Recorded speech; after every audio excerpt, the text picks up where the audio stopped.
So, what if you woke up one day and you're in a world that just makes no sense at all? Well, that's the bizarre reality we're about to dive into. We're going to follow its inhabitants as they're forced to grapple with the biggest questions you can possibly imagine.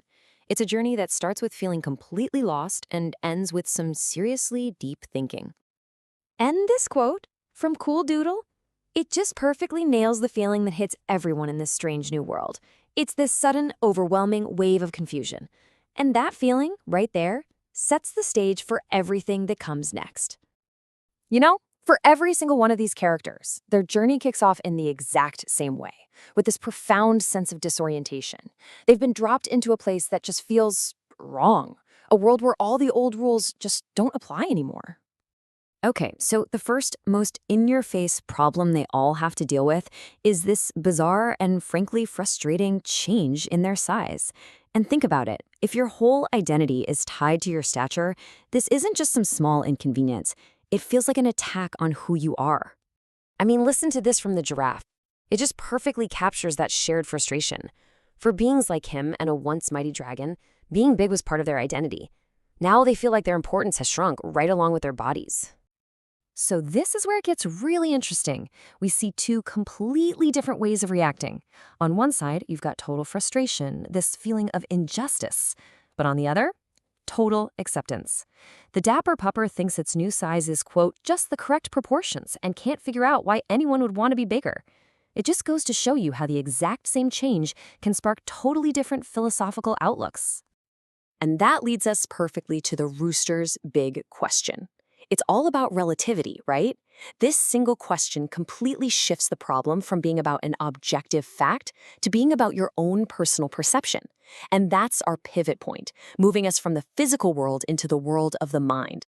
So after they've kind of gotten over the whole, hey, I'm tiny now thing, a much, much deeper crisis starts to settle in. They start this quest for purpose in a world that seems to have, well, absolutely none to offer. And that quest? It actually has a name. It's the existential conundrum. It's that classic struggle to find meaning when the world around you feels absurd and empty. This is the real challenge every character is up against. All right, check this out. This table really breaks down the different ways our characters are trying to cope. You've got the fighting golem, who's just sunk into despair, thinking it's all hopeless. Then there's the dapper pupper, who's like, does it even need to make sense? The rooster's all about just enjoying the now. And Lil Dav, he thinks just existing is reason enough. But then you have the other extreme, the cave monster. This isn't just sadness. It's this raw, unfiltered despair. This quote is so powerful because it's not just about a lack of purpose, it's about rejecting the very idea of existence. It's the deepest form of existential dread we see. So if you don't know why you're here, the next logical question becomes, is here even real? The whole investigation just leveled up. And believe me, they have every reason to be asking that question. The clues are everywhere. Cool Doodle notes that the plants look weirdly plastic and angular. There are these strange microclimates that just shouldn't exist. And oh yeah, there's a waterfall that's basically a one-way teleporter. You add it all up, and it's pretty hard to argue this place is natural. You know, this kind of weirdness doesn't just make them question the world around them. It starts making them question themselves. Nessa's quote is a perfect example of this.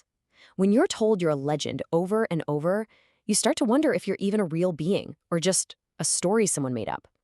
It's how a fake reality can start to mess with your own identity. And this brings us to the ultimate mystery. If the world feels fake and your own identity is shaky, what does that mean for consciousness itself? Are we talking about a real spark of life or just a really, really complicated computer program? This is where we see two totally different ways of thinking about consciousness. You've got the organic perspective from Cactus, who describes it as a bright light. Then you have the artificial view from Comp, who sees it as just a calculation. The wild part is, both the living creature and the machine are staring down the same unknowable question, just from opposite sides. So, where does that leave us? The ice wyvern has a pretty intense idea. It's basically this. Instead of fighting all the confusion and the meaninglessness, just embrace it. Let go, stare right into the abyss, because that cold, chaotic uncertainty, maybe that is reality.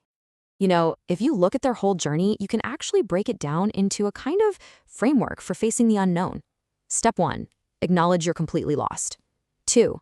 Question your place in the universe. 3. Face that feeling of purposelessness head on. 4. Start questioning if reality is what you think it is. And finally, step 5. You have to choose how you're going to respond to all of it. And that's really the bottom line, isn't it? In a world that doesn't give you any easy answers, all you have left is a choice. Are you going to despair like the golem, find acceptance like the pupper, or just live in the moment like the rooster? Look, this whole thing, it's not just about some quirky characters in a strange world. It's really a mirror for our own lives. So the real question, the one I want to leave you with, is this. In a world that can feel pretty random, what meaning will you create for yourself?